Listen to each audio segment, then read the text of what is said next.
হচ্ছে এখন, তার ভিতরে একটা হচ্ছে যে আমরা স্বাধীনতা বিরোধী, ৭২-এর সংবিধানকে আমরা ছুঁড়ে ফেলে দিতে চাই, এবং যেটার বাই ডিফল্ট মানে হচ্ছে যে আমরা মুক্তির লড়াই, ৭১-এর যেই স্বাধীনতা সংগ্রাম তা সেগুলোকে ছোট করতে চাই, হেয় করতে চাই। জুলাই এবং সংবিধান নিয়ে তো অনেক কথা শুনেছেন, আমি একটা সাইড টপিক সেটা আমি আজকে অ্যাড্রেস করি আর কি, যে আসলে what is the crisis of the 72 constitution? বাংলাদেশের মুক্তির লড়াইতে আপনার 1971-এর 17 এপ্রিল যে স্বাধীনতার ঘোষণাপত্র পাঠ করা হয়েছিল, সেখানে আমাদের আকাঙ্ক্ষার কথা সুপরিষ্কার করে বলা ছিল যে আসলে আমরা কেমন বাংলাদেশ চাই। A free, independent and democratic রিপাবলিকের কথা বলা আছে, যেটাতে বলা ছিল যে 3টা মূলনীতির উপরে ভিত্তি করে এই বাংলাদেশ নামক নতুন প্রজাতন্ত্র পরিচালিত হবে: সাম্য, মানবিক মর্যাদা এবং সামাজিক সুবিচার। অথচ দেখেন, সেই বাংলাদেশটা, যেই বাংলাদেশের ঘোষণাপত্রের আলোকে হাজার হাজার লক্ষ লক্ষ মানুষ মুক্তির লড়াইতে নেমে গিয়েছিল আমার বাবার মতো, জীবন যৌবনকে ত্যাগ করে, তারা আসলে কেমন বাংলাদেশ পেয়েছিল এবং এই ৭২-এর সংবিধানটার ক্রাইসিসটা কোথায়? গাঠনিক একটা ক্রাইসিস আছে ৭২-এর সংবিধানের, সাবস্টেন্সের আগে সেখানে বলছি আর কি। গাঠনিক ক্রাইসিস কোথায়? সেটা হচ্ছে যে ৭২-এর সংবিধানটা আসলে কে তৈরি করেছে। আপনারা যদি গণপরিষদের সদস্যদের তালিকা দেখেন, তাদের অলমোস্ট প্রায় সবাই হচ্ছে ৭০-এর পাকিস্তানের যে লিগ্যাল ফ্রেমওয়ার্ক অর্ডিন্যান্স ছিল, ইলেকশনের ফ্রেমওয়ার্ক যে অর্ডিন্যান্স, সেই অর্ডিন্যান্সের উপরে ভিত্তি করে নির্বাচিত সংসদ সদস্যরা। এবং তাদের আসলে ওয়াদা কী ছিল? What was their pledge to the nation ইলেকশনে? যে তারা পাকিস্তান নামক রাষ্ট্রেও তার স্বাধীনতা, তার সভরেন্টি, তার সংবিধানকে মান্য করবেন। That was their pledge. এখন ইনএভিটেবল কোয়েশ্চেন ইজ, পাকিস্তান রাষ্ট্রকে ধারণ করবার জন্য, পাকিস্তান রাষ্ট্রের সংবিধান, পাকিস্তানের স্বাধীনতা, সার্বভৌমত্বকে লালন পালন করবার জন্য যারা ওয়াদাবদ্ধ ছিলেন, তারা কি আসলে একটা নতুন বাংলাদেশের সংবিধান প্রণয়ন করবার যে আমরা এই গণপরিষদ একটা সংবিধানের ড্রাফট করেছি জাতির ম্যান্ডেটের জন্য, এইটা আমরা এখন জনগণের সম্মতির জন্য আমাদেরকে রেফারেন্ডামে দিচ্ছি? দিলেন না তো। তাহলে যেই সংবিধানটার সম্মতি জনগণের কাছ থেকে নেওয়া হয় নাই, সেই সংবিধানটা আমার ওই ঘোষণাপত্রের সংবিধানটা কিভাবে হইল? যে একটা ফ্রি রিপাবলিকের কনস্টিটিউশন, যেটার জন্য কোনো ম্যান্ডেট নেওয়া হয় নাই জনগণের কাছ থেকে। থার্ড, এত ভুলের পরেও আপনি এটার খতনা করতে পারতেন আরেকবার। ৭৩-এর মার্চ মাসে প্রথম নির্বাচন হচ্ছে, আওয়ামী লীগ ইলেকশন ম্যান্ডেট নিতে পারত যে আমাদেরকে প্যারালালি আপনারা ভোট দেন, এইটা ম্যান্ডেট দেন যে আমাদের এই নতুন সংবিধানটা যেন জাতীয় সংবিধান আকারে গৃহীত হয়। সেই ম্যান্ডেটও আপনারা নেন নাই ৭৩-এর নির্বাচনে। তাহলে যেই সংবিধানটা মানে ইন ইটস ভেরি এসেন্স গাঠনিক প্রসেসের ভিতরে একটা ইলেজিটিমেট ডকুমেন্ট, সেইটাকে আপনি আমাদের আজকে ৫৬ বছর পরেও থার্ড জেনারেশনের উপরে চাপিয়ে দিচ্ছেন the only basis to legitimize any uprising posthumously. সেটা আপনি কীভাবে করেন? করতে পারেন না তো। এটা জেস্টেশনই একটা ইলেজিটিমেট ডকুমেন্ট ৭২-এর, যেটার গাঠনিক প্রক্রিয়াটা সঠিক ছিল না, জনগণের সম্মতি নেওয়া হয় নাই। স্বাধীন দেশে পৃথিবীতে কোথাও জনগণের ম্যান্ডেট ছাড়া কোথাও কোনোদিন কোনো সংবিধান হয় নাই। ইদার আপনি স্কটিশ মডেলে যেতে পারতেন। 2014-তে, 15-16-তে স্কটিশ রেফারেন্ডামের আগে তারা টোটাল ডকুমেন্টেশন রেফারেন্ডামের আগেই জনগণের কাছে দিয়ে দিয়েছে। কই 70-এ, 69-এর গণ অভ্যুত্থান, কই আপনারা তো প্রস্তাবিত বাংলাদেশ রাষ্ট্রের সংবিধান নামে কোনো কিছু প্রস্তাব করেন নাই। তাহলে 69-এর গণ অভ্যুত্থানে আমার ম্যান্ডেট পাইতাম, 70-এর নির্বাচনে আমি ওই সংবিধানে ম্যান্ডেট পাইতাম, 71-এর যুদ্ধে আমি ওইটার জন্য ম্যান্ডেট পাইতাম। সেটাও আপনি করেন নাই। আপনি পোস্টও কিছু করেন নাই, প্রিভিয়াসলি কিছু করেন নাই, কিন্তু জনগণের উপরে চাপিয়ে দিচ্ছেন as if this is the only document to জাজ the nation right or wrong. এখন প্রশ্ন হচ্ছে with regard to the substance, is it a very well drafted constitution? No, it is not.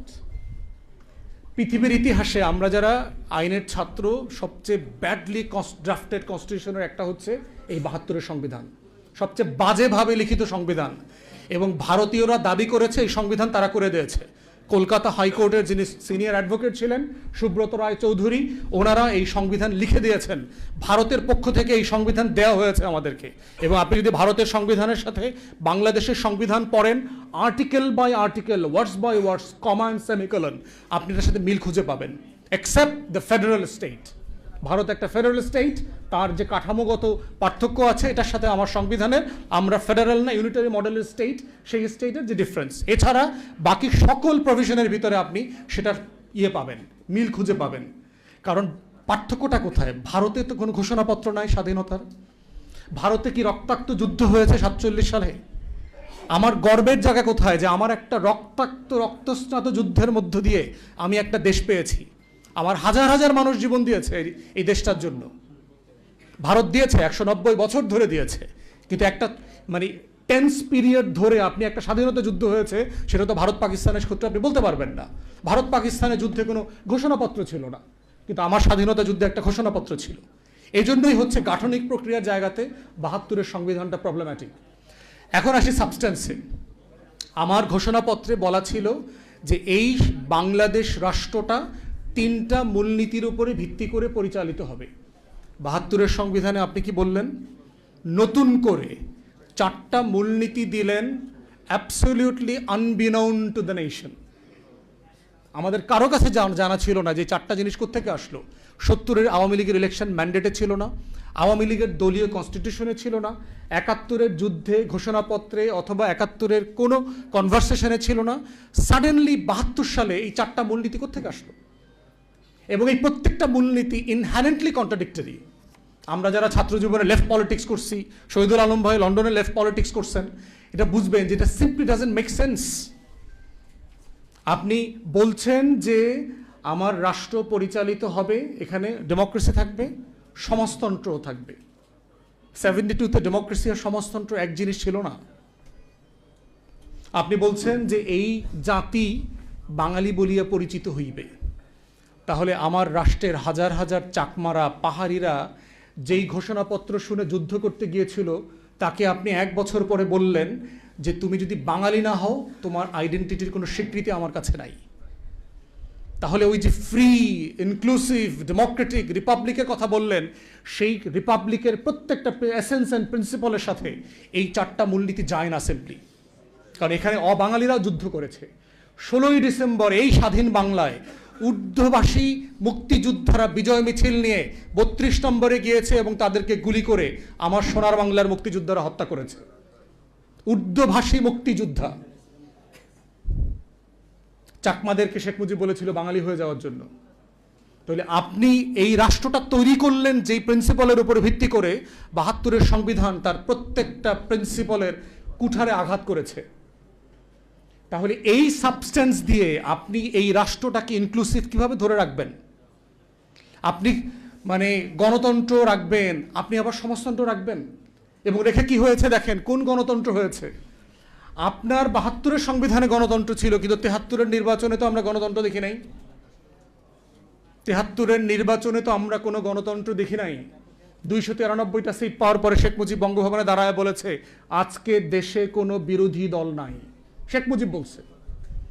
বিরোধী দল না থাকাটা কি আপনার দেশের জন্য কোনো ক্রেডিট? গণতন্ত্রের জন্য ক্রেডিট?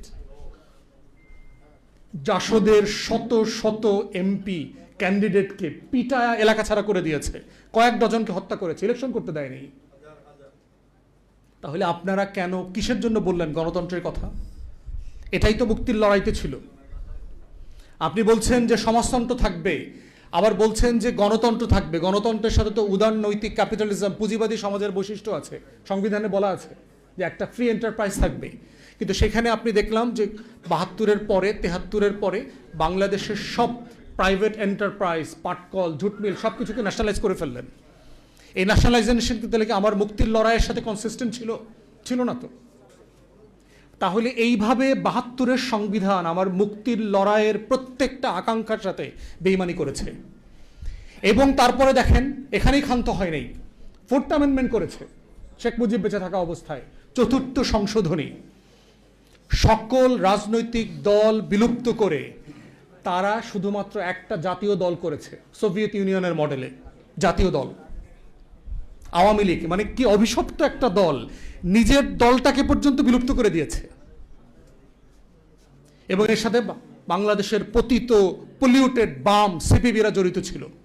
এই কমরেড মনি সিংরা থেকে শুরু করে সবাই শেখ মুজিবকে মিসগাইড করেছে when it comes to creating BAKSAL. তো এই বাকশাল, এই চতুর্থ অ্যামেন্ডমেন্টের এই সংবিধান কি আমার ৭১-এর মুক্তির লড়াইয়ের সাথে কনসিস্টেন্ট ছিল? ছিল না তো। তারপরে কি করেছেন, সকল পত্রিকা নিষিদ্ধ করে দিলেন একটা ঘোষণা দিয়ে। রক্ষী বাহিনী শুধু ক্রিয়েট করলেন না, রক্ষী বাহিনীকে ইনডেমনিফাই করলেন যে রক্ষী বাহিনীর কোনো অন্যায়, অবিচার, ফৌজদারি অপরাধ কোনো আদালতে উত্থাপন করা যাবে না, চ্যালেঞ্জ করা যাবে না। বিএনপি সে রক্ষী বাহিনীর সদস্য মাসুদউদ্দিন আহমেদ চৌধুরীরা আবার 111-এর সময় অনেক বড় পত্র দিছিল, পরে তো খায়া দিছে বিএনপিরে। এই যে বাস্তবতাগুলোকে কেন নতুন প্রজন্ম বিপ্লবের আকাঙ্ক্ষা নিয়ে আবার ২৪-এ মাঠে নেমেছে, এই পুঞ্জীভূত কষ্ট, ক্ষোভ, বঞ্চনা, যে মুক্তির লড়াইয়ের সাথে আমাদের সাথে এই জাতির সাথে বারবার গাদ্দারি করা হয়েছে, এই জন্যই দেয়ার আর প্রবলেমস উইথ 72's কনস্টিটিউশন। এই জন্য আমাদের কনস্টিটিউশনের এই যে বেসিক ফিচারের কথা বলা হয়, একমাত্র acceptable basic feature of any constitution can be the supreme will of the people. আর কোনো প্রিন্সিপাল বেসিক ফিচার হইতে পারবে না একটা কনস্টিটিউশনের। একমাত্র প্রিন্সিপাল জনগণের সভরেন উইল। জনগণ চাইবে, বইটাকে ধরবে, নেবে, মানবে, জনগণ চাইবে না, ছুঁড়ে ফেলে দেবে, শেষ। এটাই হচ্ছে একমাত্র basic feature of the constitution. এবং এই প্রিন্সিপালের উপরে ভিত্তি করে হচ্ছে জুলাই জাতীয় সনদ প্রণয়ন করা হয়েছে। It's a purely a political question, nothing within the definition of the ordinance or the order or the constitutional framework it can be justified.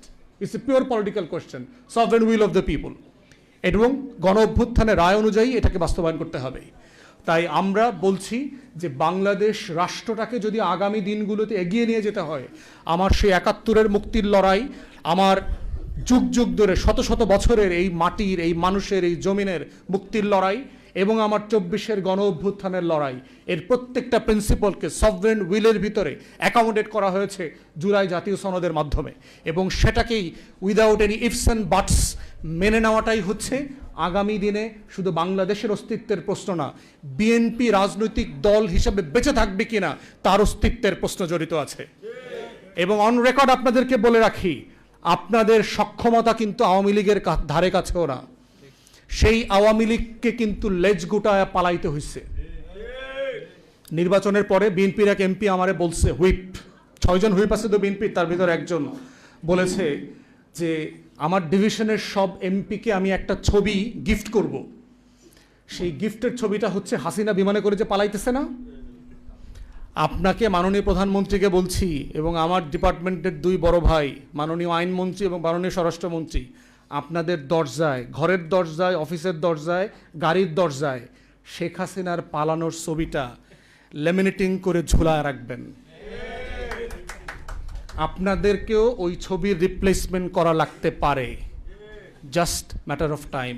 No ifs, no buts. ধন্যবাদ। আসসালামু আলাইকুম।